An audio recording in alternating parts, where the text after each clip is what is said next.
We do ridiculous things, and it all feels worth it.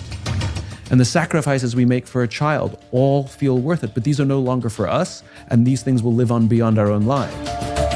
There's nothing wrong with personal achievement. There's nothing wrong with setting goals, but it has to be in the context of something even bigger. Some people wait for the breakup to learn that they're bad listeners. Some people wait for the heart attack to realize they're eating poorly. That's awareness. You get awareness by getting a punch in the face. And I think it's a responsibility for every human being, should they want to have value in the lives of others. And the ubiquity of those technologies have complicated our ability to be human, where we have a young generation that has mistaken vulnerability in broadcast, where you sit in your room by yourself, put your phone on record, and make a video of yourself crying because of the loss of a relationship, and then posting that on Instagram or Snapchat or YouTube or TikTok or whatever your media of choice is, and the hashtag is just being vulnerable, right? And there's nothing vulnerable about that. You were by yourself, broadcasting to the world, live or videoed, it doesn't matter. Do that exact same thing with the person you hurt. That is way more difficult. Don't leave a voice memo saying, hey, I'm really sorry, just taking accountability. Call them or go visit them and look them in the eye and say that exact same sentence that you just left a voice memo for. That's vulnerability. That's really hard and requires practice, and we avoid it because it's difficult. We avoid it because it's uncomfortable. We choose broadcast not because it's better, it's because it's easier, and then mistake the two. Now think about when you're sitting listening with a friend who's going through a hard time. Are you listening or are you waiting for your turn to speak? Right?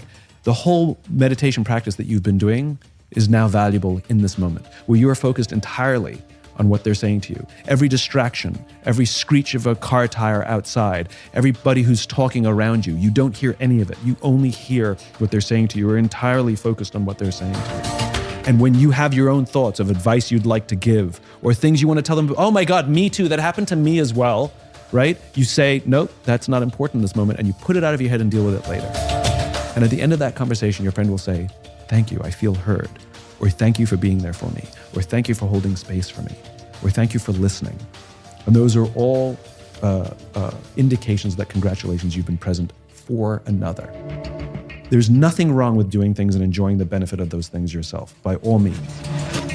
But the deep feeling sense of purpose and meaning to one's life or to one's work only comes when those things are for another. And in my view, primarily where our benefit is secondary.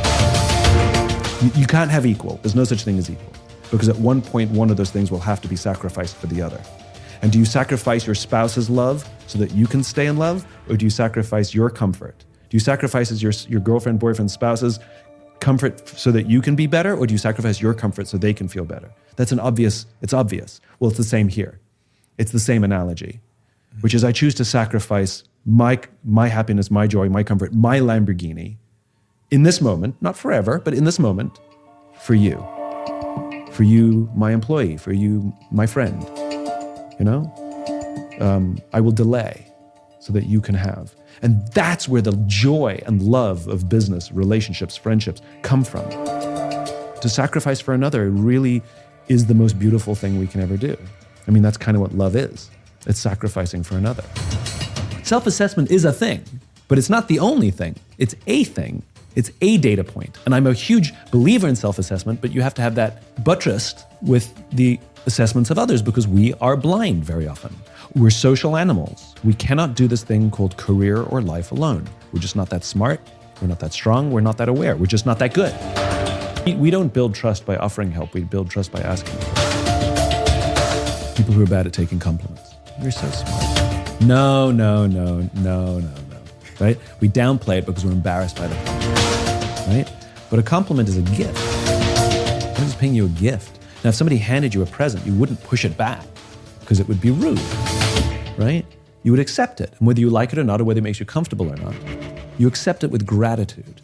And then you go evaluate it later. Oh, that's an ugly sweater, But you're still grateful for the thought and the gift. And a compliment's the same.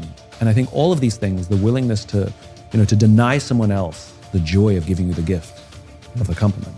And to deny someone else the intensity and joy of being there for someone else, again, I think is selfish.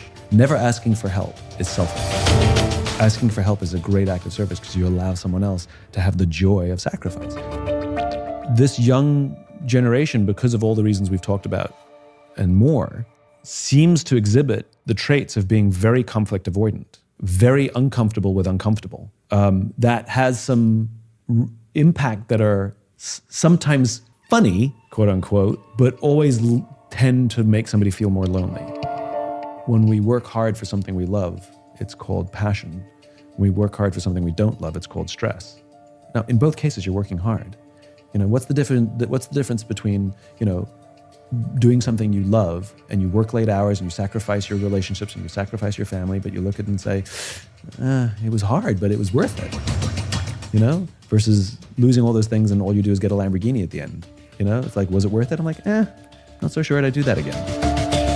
And so I think that's what purpose and cause provide us, is they give us a reason for this. That's what love gives us. It gives us the reason for this. That's what children do. They give us the reason for the sacrifice. Your life will profoundly change when you have a child. Is it worth it? Yes. Is it easy? No. Every person I've ever talked to who has children say it's the most difficult thing they've ever done. And if you ask them if it's worth it, they all say yes. That doesn't go together.